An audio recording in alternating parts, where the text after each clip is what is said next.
Hello guys and welcome to the highlights of India versus Australia first test match day 4 जो कि एक ऐतिहासिक दिन बन गया है टीम इंडिया के लिए और पूरे देशवासियों के लिए क्योंकि हम क्लीन स्वीप खा करके आ रहे थे न्यूजीलैंड से। पहला टेस्ट था ऑस्ट्रेलिया में, वो भी पर्थ पे ऑप्टस की पिच पे, जहां ऑस्ट्रेलिया कोई भी टेस्ट मैच नहीं हारा। विजिटिंग टीम जितनी भी आई सब हार करके गई, मुंह की खा के गई। बट इस हिस्ट्री को बदल दिया पूरी तरीके से टीम इंडिया ने, जहां शुरुआत की थी चढ़ के और मैच जीता 295 रन से और इतिहास बदल दिया है और ऑस्ट्रेलिया को पहले ही टेस्ट मैच में बैकफुट पे ढकेल दिया है। पूरे दिन के खेल में क्या कुछ हुआ, चलिए करते हैं बेहतरीन तरीके से डिस्कशन और एनालिसिस। शुरुआत करेंगे सबसे पहले कि क्या प्लेइंग 11 थी, वो तो आप सभी को पता है, तो हम वो पार्ट को स्किप कर सकते हैं। बढ़ेंगे उसको स्किप करके आगे, जहां टीम इंडिया ने असली कारनामा किया था तीसरे दिन के तीसरे सेशन में, जहां टीम इंडिया ने डिक्लेयर किया था, बोला था 5 ओवर की हम बॉलिंग करेंगे। 12 रन पे 3 विकेट गिर चुके थे दिन का खेल खत्म होने तक, वहीं से कंटिन्यू करना था। बट वहां भी इंपॉर्टेंट ये था कि उस्मान ख्वाजा, स्टीव स्मिथ खेल रहे थे, जो कि एक तरीके से पिलर है ऑस्ट्रेलियन टीम के। इन दोनों का विकेट लेना ज़रूरी था और सिराज और बुमराह ने शुरुआत की थी दिन के खेल से, बहुत अच्छी बॉलिंग कर रहे थे। लग रहा था बुमराह ही सारे विकेट ले जाए तो अच्छा रहेगा। बट जब पहला ही ओवर डाला तो सिराज ने, उनके हाथ से बॉल बहुत अच्छी निकल रही थी, कभी इन स्विंगर डाल रहे थे तो एलबीडब्ल्यू की बैक टू बैक अपील हो रही थी स्टीव स्मिथ के लिए। बट स्टीव स्मिथ अपना पैर बचाते बचाते बल्ला लगा गए बॉल पे और एज लगा और ऋषभ पंत को विकेट लिया और यहाँ से एक विंडो खुल गई विकेट लेने की, क्योंकि स्टीव स्मिथ बहुत तंग करते हैं, परेशान करते हैं। क्योंकि हमें पता था टीम इंडिया ये टेस्ट मैच जीतेगी, बट कब जीतेगी, ऑस्ट्रेलिया इस हार को कितना टाल पाएगा, वो कंट्रोल कर सकते थे स्टीव स्मिथ, जो कि नहीं कर पाए क्योंकि मोहम्मद सिराज ने बहुत ही बढ़िया, बहुत ही अर्ली विकेट दिला दिया स्टीव स्मिथ का। उसके बाद उस्मान ख्वाजा वाली बॉल, क्या बॉल डाली थी बुमराह ने। होता क्या है, फॉलोअप डिलीवरी कैसी होती है सिराज की, माफ़ कीजिएगा, सिराज ने विकेट लिया था। होता क्या है, अगर आप फ्रंट फुट पे कमिट कर रहे हो ना तो आप ड्राइव के लिए जाते रहते हो। बट अगर आपको शॉर्टर लेंथ आ जाए तो आपको फुल, आप फ्रंट फुट पे हो और आपको पुल खेलना पड़ता है। तो ख्वाजा को कुछ वैसा ही करना पड़ा। बुमराह की तेज़ी से बॉल बाउंसर आई, सर पे लगते से पहले बैट आया और बैट का फेस बंद हुआ और पंत ने पीछे बहुत अच्छा भाग के कैच लिया। तो ये दो अर्ली विकेट जो लिए टीम इंडिया ने पहले सेशन में, वहीं से मैच बन चुका था, क्योंकि वहाँ से कंफर्म हो गया था कि टीम इंडिया नहीं टिकने देगी और फटाफट से विकेट लेना शुरू करेगी। बट यहाँ पे सबसे बड़ा दिक्कत आया टुल्ला अपना ट्रेविस हेड का, जो कि टिक चुके थे मिचेल मार्श के साथ। दोनों हिटर हैं एक तरीके से, मतलब इनको डिफेंस नहीं आता। इनको फिफ्थ सिक्स स्टंप की बॉल मिली तो कट पुल और स्ट्रोक मेकिंग करने चाहते हैं, डिफेंस और लीव करना नहीं आता इनको, ये हमें पता भी था। और हमें याद है 2023 के WTC के फाइनल से लेके उसके बाद 2023 का वर्ल्ड कप ले लो, कोई भी टूर्नामेंट ले लो, ट्रेविस हेड ने हमें बहुत तंग किया है और यहाँ भी तंग किया।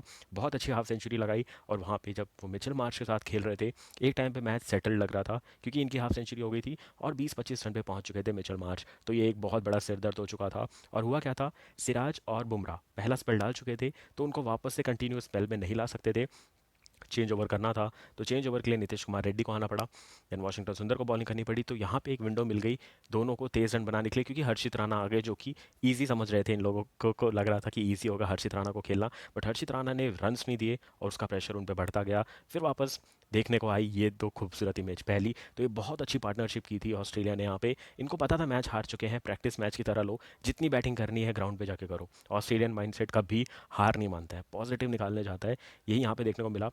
मिचेल मार्श, ट्रेविस हेड अपनी बैटिंग इंप्रूव करने के लिए खेल रहे थे कि मैच सिमुलेशन में आपको कहाँ मिलेंगे बुमराह, सिराज और हर्षित राणा खेलने को हारे हुए मैच में। तो यहाँ से खेलता है ऑस्ट्रेलिया। उन्हें पता था टेस्ट मैच हार चुके हैं, बाहर बुराई होगी, न्यूज़पेपर में बड़ी बड़ी न्यूज़ें छपेंगी, उन्हें वो कल रात में ही पता था। बट उनने जो ये क्रिकेट खेला है ना, ये बहुत कुछ बताता है कि फेलियर होते रहते हैं, बट आप उस फेलियर को कैसे पॉजिटिविटी में बदलते हो, वो यहाँ पे उन्होंने करके दिखाया। मिचेल मार्श आगे चल के हमें टेस्ट मैचेस में तंग कर सकते हैं। Same goes with Travis head, क्योंकि टीम इंडिया भी जानती है ये सिर्फ एक सीरीज का मैच जीता, हमने सीरीज नहीं जीती अभी। तो ट्रेविस हेड से बचना होगा, क्योंकि मान लो किसी मैच में हमने 300 350 का टारगेट दिया और ऐसी पारी वहाँ पे ट्रेविस हेड खेल गए तो आगे प्रॉब्लम हो सकता है। तो उससे बच के रहने के लिए प्लानिंग करनी पड़ेगी टीम इंडिया को, क्योंकि ऑलरेडी 56 ओवर्स, 57 ओवर्स मान के चलो बैटिंग की है ऑस्ट्रेलिया ने, तो उन्हें लगभग पता चल गया है कि किस टाइप की बॉलिंग होने वाली है उनके सामने इन दिस ऑस्ट्रेलियन सॉयल। ये एक अच्छी न्यूज़ आई थी। उसके बाद रोहित शर्मा का हमें पता चला था कि 23 तारीख की रात को वो मुंबई एयरपोर्ट से निकले थे, 24 तारीख की दोपहर तक पहुंच चुके थे वो एडिलेड में। फिर वहां से वो फ्लाई करके आए थे पर्थ में। आज सुबह उन्होंने प्रैक्टिस भी की, नेट प्रैक्टिस की, पिंक बॉल टेस्ट मैच की तैयारी की, पिंक बॉल से खेलते हुए नजर आए और रोहित शर्मा के साथ डगआउट में भी बैठे हुए नजर आए। पहले वो ड्रेसिंग रूम में बैठे थे, फिर जब टीम इंडिया लगभग 5-6 विकेट ले चुकी थी तो वो डगआउट में आए, नए प्लेयरों से बात की, हंसी मजाक कर रहे थे और स्ट्रैटेजी प्लानिंग शुरू हो जाएगी यहाँ से बहुत जल्द, क्योंकि सेकंड टेस्ट मैच 6 दिसंबर से है। तो एक ये बहुत अच्छे विजुअल सामने आए थे, क्योंकि रोहित शर्मा ईगर नजर आ रहे हैं कि अब उनको भी ग्राउंड पे उतरना है। मैं तो चाहता था कि टीम इंडिया जीत चुकी थी टेस्ट मैच, तो उन्हें आ जानी थी जर्सी पहन के कम से कम फील्डिंग करने के लिए, क्योंकि मैच सिमुलेशन मिल जाता। बट नहीं आए, वो उनका चॉइस है। बट ये एक बहुत अच्छा चॉइस हो सकता था आउटसाइड ऑफ द बॉक्स, अगर सोचने चाहती टीम इंडिया और टीम मैनेजमेंट। नहीं आए, कोई दिक्कत की बात नहीं है। ब्रेक लेंगे, प्रैक्टिस करेंगे और डायरेक्टली धमाका मचाएंगे इन दी एडिलेड टेस्ट मैच, जो कि डे नाइट टेस्ट मैच है, पिंक बॉल टेस्ट मैच है। उसके बाद क्या हुआ, जब कोई नहीं मिलता साथी तो चाहिए जसप्रीत बुमराह। दोनों तरफ से पारी बन चुकी थी, मिचेल मार्श अच्छी शॉट्स खेल रहे थे, और उसके बाद ट्रेविस हेड टिक चुके थे। उनको बाउंसर मारो तो सर पे बॉल खा रहे, एल्बो पे बॉल खा रहे, लीव हो जा रही है बॉल, जस्ट एज मिस हो जा रहा है। बट बुमराह आते हैं पहली बॉल ठिकाने पे, आउटसाइड एज, और ऋषभ पंत के पास कैच। बस जसप्रीत बुमराह क्या एबिलिटी लेके आते हैं। As a cricketer, as a cricket खेलने वाले प्लेयर जितने भी आप लोग हो, आप सब जानते हो, 3-4 ओवर, 10 ओवर फील्डिंग करने के बाद आपको ओवर मिले तो कम से कम नहीं तो 2 या 3 बॉल आपको लगेगी टप्पे पे डालने के लिए। क्योंकि होता क्या है, जहां हम डालना चाहते हैं वहां लैंड नहीं होती बॉल। हमेशा हम रनअप पे वापस जाते हैं तो सोचते हैं यार ये बॉल जहां डालना चाहता था वहां नहीं गई। बट बुमराह की एक्यूरेसी देखो, वर्ल्ड क्लास बॉलर, पहली बॉल टप्पे पे आउटसाइड एज, मतलब खोल दिया एक तरीके से, पूरी तरीके से ट्रेविस हेड को, एज निकला और विकेट मिला। 89 की बहुत ही क्रूशल पारी खेली है। मैच के कॉन्टेक्स्ट पे मत देखो, आगे चल के तंग करेंगे ट्रेविस हेड तो उसका तोड़ निकालना पड़ेगा। और सेलिब्रेशन भी कुछ उसी प्रकार का था, क्योंकि हमें पता है WTC का फाइनल एक बार आया था 2 साल में, और उससे हमें दूर रखा था ट्रेविस हेड ने। तो उनका विकेट उसी गुस्से को दर्शा रहा था। बुमराह को भी एग्रेशन में देखा हमने पहली बार, और विराट कोहली को तो ऑलरेडी हम एग्रेशन में देख रहे हैं फर्स्ट टेस्ट मैच से। तो यहाँ से फिर से एक विंडो खुल गई थी, क्योंकि अब पता था एलेक्स कैरी आएंगे, then Mitchell Starc, Josh Hazlewood और नेथन लायन बचे थे। तो यहाँ से एक विंडो मिल गई थी। बट मिचेल मार्श से बच के रहना था, क्योंकि मिचेल मार्श हम जानते हैं थोड़े स्ट्रोक मेकिंग ज़्यादा शुरू करते हैं जैसे ही उन्हें पता चलता है वो टेल के साथ खेल रहे हैं। बट उसके बाद एक और गुड न्यूज़ आती है, जो कि थी नीतीश कुमार रेड्डी का पहला टेस्ट विकेट, जहाँ पे उनने बहुत अच्छी बॉल डाली। हमें पता है छोटे कद के हैं, उनको ज़्यादा बाउंस नहीं मिलेगा, स्पीड 130 135 मैक्सिमम जाएगी। बट उनने जो लाइन और लेंथ रखी थी वो डिसाइसिव थी, मतलब आपको डिसीव कर देंगे, आपको ललचा देंगे कि आप शॉट खेलने जाओ। वही देखने को मिला मिचेल मार्श के सामने। पूरी 8th या 9th स्टंप की बॉल थी, कट करने वाली बॉल थी। मिचेल मार्श का बैट ऊपर से गया, इनसाइड एज लगा, बॉल विकेट पे। बहुत बार ऑस्ट्रेलियन पिच पे हमने देखा है ये कि सबसे बड़ा मोड ऑफ डिसमिसल और सबसे गुस्सा दिलाने वाला मोड ऑफ डिसमिसल होता है ये, जब आपका इनसाइड एज लगे और आप बॉल कैरी करके चले जाए विकेट पे। तो वैसे ही मिचेल मार्श 47 पे आउट हुए। बहुत अच्छी पारी खेल रहे थे, मैं तो बोल रहा हूँ 50 भी डिजर्व करते थे जिस हिसाब से उनने सेकंड इनिंग में सिर्फ ट्रेविस हेड और मिचेल मार्श ने बैटिंग की। बट ऑस्ट्रेलियन माइंडसेट, बार बार बोल रहा हूँ, वो प्रैक्टिस की तरह ले रहे थे इस मैच को। तो ये मत सोचो कि जीत गए तो बहुत बड़ी चीज़ है, जीते हैं वो बहुत बड़ी बात है। ऑप्टिस स्टेडियम में पहली बार कोई टीम बनी है जिनने हराया है ऑस्ट्रेलिया को। बट ऑस्ट्रेलिया कम बैक करती है, और यही वो ऑस्ट्रेलिया, अगर आप 100 पे 3 हो जाओगे ना, तो ये वापस से आप पे चढ़ जाएगा और स्लेजिंग पे आ जाएगा। वो बहुत जल्दी टर्न अराउंड करते हैं। याद रखो इंडिया को 36 में हमने ऑल आउट खाया हुआ है इनसे, तो ये कम बहुत अच्छा करते हैं। बस सेलिब्रेट करो, आज पूरे दिन पार्टी करो, जो करना है करो। But back of the mind ये याद रखो, ऑस्ट्रेलिया जब बुरा हारता है तो वो कम स्ट्रॉन्ग करता है, तो इस बात का भी ध्यान रखना पड़ेगा। बट वो बैकफुट पे है, ये अग्रेसिव अप्रोच हमें अगले टेस्ट मैच में भी रखना पड़ेगा। बिल्कुल ढीला नहीं छोड़ना है, ऑस्ट्रेलिया पे चढ़ के खेलना है। यहाँ पे 5-0 कर दिया ना तो पूरी दुनिया तारीफ करेगी टीम इंडिया की, क्योंकि तीनों फॉर्मेट अक्रॉस द ग्लोब सबसे अच्छा टीम इंडिया खेल रही है। उसके बाद क्या हुआ, उसके बाद मिचेल स्टार्क बहुत तंग कर रहे थे फास्ट बॉलर को, बहुत अच्छा लीव करने लग गए थे। इन्हीं ने हमें फर्स्ट इनिंग के बाद बताया था कि कैसे फास्ट बॉलर को खेलना है, क्योंकि 112 बॉल खेल गए थे 25-26 रन बनाने के लिए। उसके बाद rest is history, team India में जायसवाल विराट ने क्या पारी खेली, फिर KL राहुल ने क्या पारी खेली। बट यहाँ पे हमें पता था ये पेसर को अच्छा खेलते हैं, स्पिन लगाना है। और यहाँ पे सबसे अच्छा काम किया वाशिंगटन सुंदर ने, कि फ्लाइट दे रहे थे बॉल। जो 90 किलोमीटर पर आर की बॉल होती है उसको 83 84 थोड़ा डिले कर रहे थे, धीरे छोड़ रहे थे, पेस धीरे रखे थे। और वो बहुत अच्छी फील्ड प्लेसमेंट थी। जहाँ शॉर्ट लेग पे खड़े थे ध्रुव जुरेल, इतनी तेज़ी से वो बॉल उनके पास आई, फिर भी उनका हाथ, क्योंकि आप अगर शॉर्ट लेग पे हो आपके हाथ दोनों पैर के बीच में रहते हैं, यहाँ से हाथ यहाँ ले जाना सर के ऊपर बहुत डिफिकल्ट होता है, और वो भी टाइमिंग बहुत इंपॉर्टेंट होती है।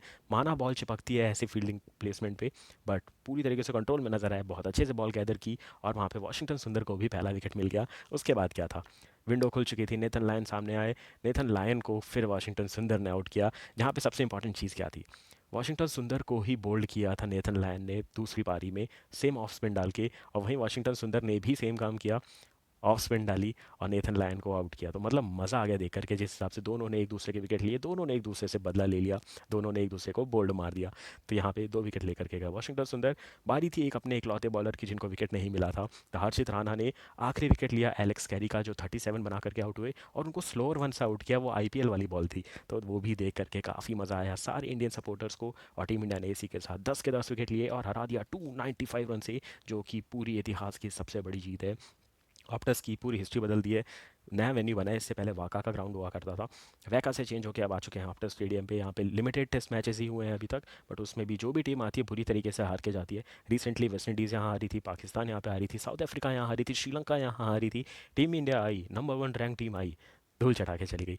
बस मैं यहाँ से ये चाहता हूँ कि इंडिया ये डब्ल्यू का फाइनल को दिमाग में रखते हुए अगर ये टेस्ट सीरीज़ खेल गई, अपने हिसाब से जितना हो सकता है कर गई, हमें एक लक चाहिए होगा बस, कि England versus New Zealand test match है 28 नवंबर से, पहला टेस्ट। वहाँ पे कुछ भी करके इंग्लैंड को पहला टेस्ट मैच जीतना चाहिए, तब टीम इंडिया के चांसेस बढ़ जाएंगे। क्योंकि न्यूजीलैंड के विन परसेंटेज कम होने ज़रूरी है अगर टीम इंडिया को सिंगल हैंडेडली क्वालिफाई करना है तो थोड़ा लक फैक्टर टीम इंडिया को चाहिए, वो भी इंग्लैंड से। वो कर पाएंगे कि नहीं, ये भी देखना इंटरेस्टिंग होगा। क्योंकि न्यूजीलैंड को न्यूजीलैंड में हराना मुश्किल डेफिनेटली होने वाला है, बट इंग्लैंड कर सकता है अपने बेसबॉल स्टाइल से। पिछली बार जब गए थे 2 मैच की सीरीज़ 1-1 से ड्रॉ करके आए थे, बस वो भी कर दिया तो भी टीम इंडिया को फ़ायदा होगा कि जो पहला टेस्ट जीतो या फिर दूसरा, वो बड़े मार्जिन से जीत जाओ, ताकि थोड़ा विन परसेंटेज कम हो जाए न्यूजीलैंड का और टीम इंडिया थोड़ा आगे निकल पाए। तो ये था कुछ एक और बैकग्राउंड डब्ल्यूटीसी के फाइनल के लिए। बट एक और इंटरेस्टिंग चीज़ जो मैं आपको बार बार बोल रहा था, इसे कहते हैं डिटर्मिनेशन, डेडिकेशन और स्किलफुल बल्लेबाज क्या करता है।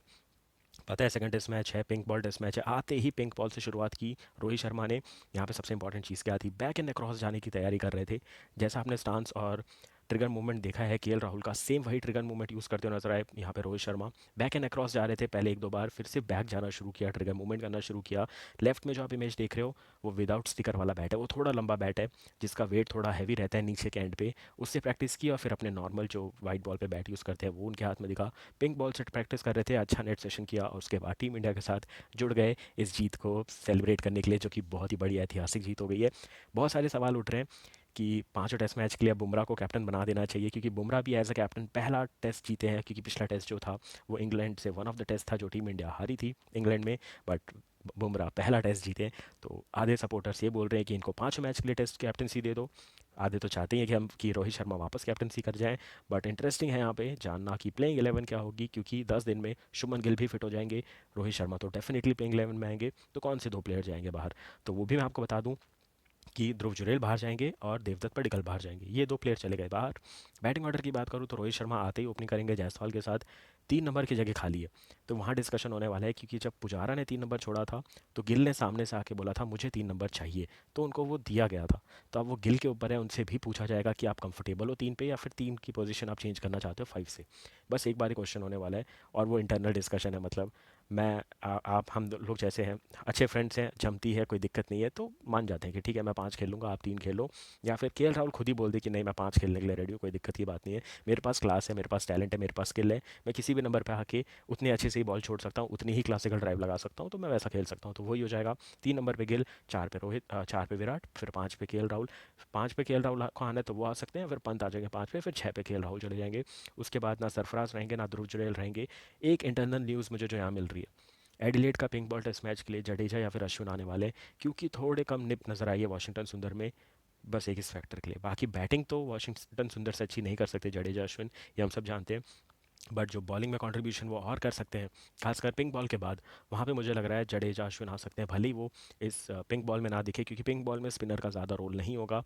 तो एक और टेस्ट मैच मिल सकता है वाशिंगटन सुंदर को, बट देखना इंटरेस्टिंग होगा कि टीम इंडिया क्या प्लान करती है सेकंड टेस्ट मैच के लिए। तो उसका एनालिसिस वीडियो 2-3 दिन पहले ले आऊँगा, 6 तारीख को मैच है, तो ये 2 या 3 दिसंबर को ले आऊँगा उसका एनालिसिस वीडियो। कैसी लगी हाईलाइट्स, वीडियो को लाइक और शेयर करके जरूर बताइएगा, चैनल को सब्सक्राइब करके बेल नोटिफिकेशन जरूर से प्रेस कीजिएगा।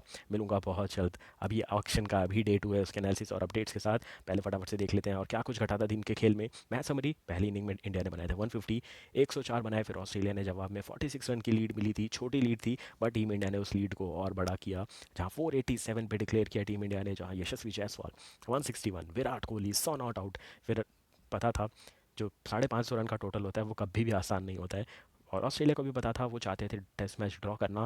बट 4.2 ओवर्स में टीम इंडिया ने जब 3 विकेट ले लिया 12 रन पे, पता चल गया था कि यहाँ टेस्ट मैच जल्दी खत्म होने वाला है। पहला सेशन अच्छा खेला ऑस्ट्रेलिया ने, सेकंड सेशन में थोड़ा और लड़खड़ाया, तीसरा सेशन आते आते निपट गए, 238 रन पे ऑल आउट हुई, 58 ओवर की बॉलिंग हुई है। तो यहाँ ये सोचो, ऑस्ट्रेलिया ने भी लगभग 100 ओवर की बॉलिंग टीम इंडिया को करवा दी है। तो ये मत सोचो कि इंडियन बॉलर्स नहीं थके होंगे, ये भी एक पॉइंट याद रखो। हमने भले ही 180 ओवर की बॉलिंग खेली है, मतलब बैटिंग की है, बट ऑस्ट्रेलिया भी हमसे 100 ओवर की बॉलिंग करवाने में कामयाब हुआ है। तो पर हेड अगर कुछ भी नहीं तो 20-20 ओवर हमारे हर बॉलर ने डाले हैं, तो हमारे बॉलर थके होंगे। तो उन्हें एक काम अपने एंड से एक अच्छा किया है कि ओवर ज़्यादा खेले जहाँ बुमराह, हर्षित राणा और सिराज को ज़्यादा ओवर डालने पड़ गए, तो ये भी एक उनके लिए पॉजिटिव है। तो छोटे छोटे पॉजिटिव ढूंढ के आएंगे, बट हमारे पास सबसे बड़ा पॉजिटिव है जो कि लास्ट लाइन है यहाँ पे, नंबर मिसिंग है 295 रन से जो हमने जीती है सीरीज़ का पहला मैच। और पहला मैच जीतना बहुत ज़रूरी होता है क्योंकि वो डिसाइड करता है पेस और मेंटल टफनेस की। जो टीम जीतती है ना, वो वहाँ से वो पूरा मोमेंटम कैरी कर जाती है, जो हारी है वो पीछे रह जाती है और फॉलो अप भी करती रह जाती है। ये दिक्कत होती है स्कोर बोर्ड प्रेशर की। तो ये थी मैच समरी। इसके बाद फटाफट से देख लेते हैं सेशन बाय सेशन क्या हुआ। ज़्यादा कुछ हुआ नहीं, बट फिर भी बता देता हूँ आपको। पहले सेशन में 25.4 ओवर का गेम हुआ क्योंकि 4 बॉल पिछले दिन की बची थी बुमराह की। 92 रन बने, 2 विकेट गिरे जहाँ पे ख्वाजा आउट हुआ और स्मिथ आउट हुए। फिर दूसरे सेशन में 23.4 ओवर्स हुए जहाँ 123 रन आए क्योंकि ट्रेविस हेड और मिचेल मार्श तेज खेल रहे थे। 3 विकेट गिरे जहाँ पे ये दोनों आउट हुए। और उसके बाद क्या हुआ, तीसरे सेशन में सिर्फ 5.2 ओवर्स मिले, डालने की ज़रूरत पड़ी कह सकते हो। आधा घंटे का गेम हुआ, 11 रन बने, 2 विकेट गिरे, ऑस्ट्रेलिया ऑल आउट हुआ। और तीसरा दिन सबसे छोटा दिन, 54.5 ओवर्स, 226 रन और 7 विकेट लिए टीम इंडिया ने और पहला टेस्ट मैच जीत लिया। तो ये थी हाईलाइट्स। उम्मीद करता हूँ पसंद आया होगा। बहुत जल्द आऊँगा सेकंड टेस्ट और डे 2 ऑफ ऑक्शन का अपडेट। तब तक के लिए thank you for watching, take care and bye bye.